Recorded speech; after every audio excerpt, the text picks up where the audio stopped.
5 years ago, some wave chargers found an almost perfect and one of the longest left-handed surf spots in the world at one of the most isolated beaches in Namibia. The wave doesn't break very often, but when the barrels are rolling in, you have to be there to believe the perfection.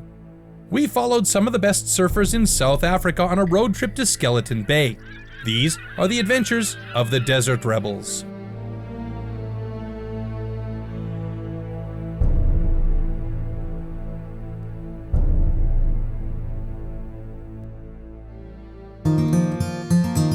The forecast was for another swell to arrive in a couple of days, so the guys took the opportunity to relax and explore the surroundings. Walvis Bay is a harbor town bordered by the cold Atlantic to the west and the desert to the east. It's a harsh and unforgiving environment, but also breathtakingly beautiful.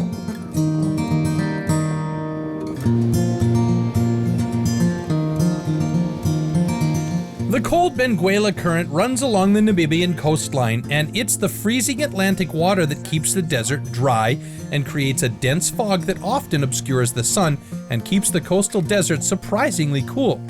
Walvis Bay was originally a whaling station, and the name Skeleton Coast comes from the bones of the seals and whales that littered the beaches.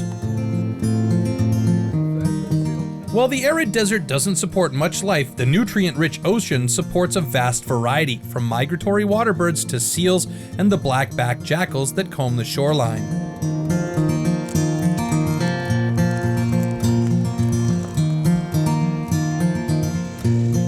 After a couple of days of hanging about, the surf-starved crews raced down the point early in the hope that the swell had arrived overnight.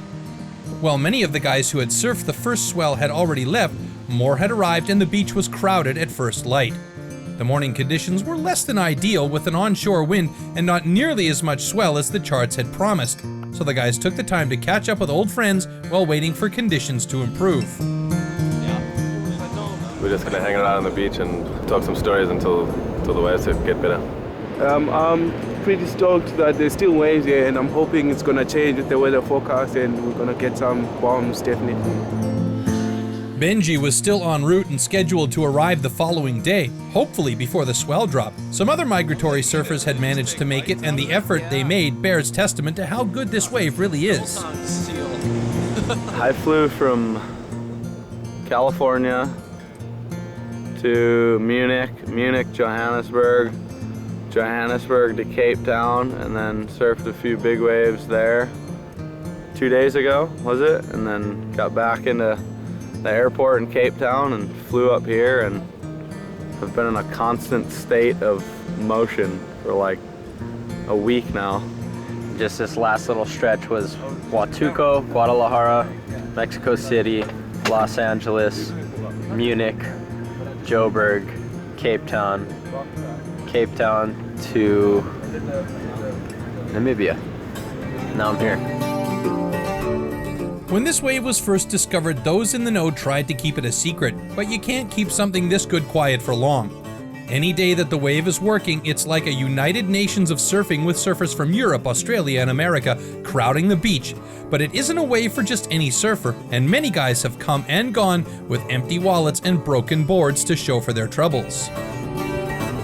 It's not a wave that's going to be suited for the average surfer because the sweep's so strong and the takeoff's so hard, but it's if you do finally make one, it's amazing. Just getting to the wave is a tough task. You need a 4x4 to get there, and even then, more than a couple of guys have ended up spending a sleepless night stuck in the desert.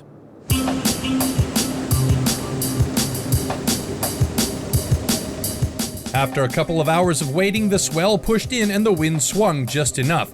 Once again, the rebel crew were among the first guys to hit the water.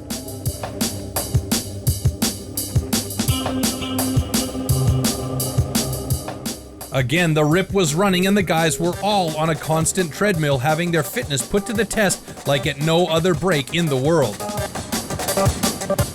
Triathlon of surfing. Dead every day by like mid-afternoon. You're like swinging your arms to paddle out.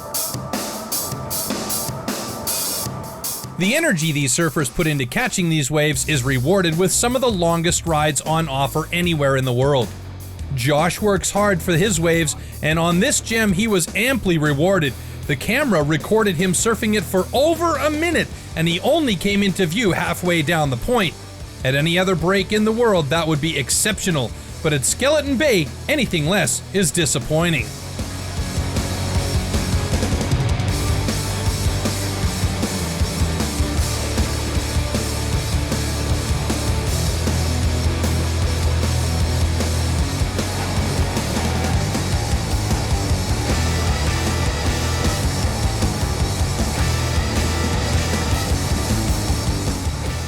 Max really settled in and found his form styling his way through some of the best waves.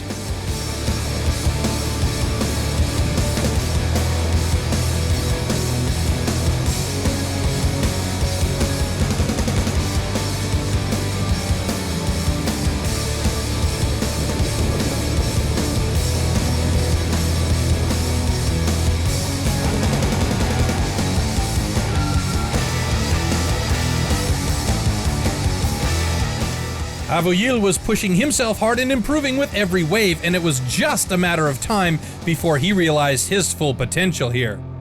So all the boys had one of the best sessions of their lives.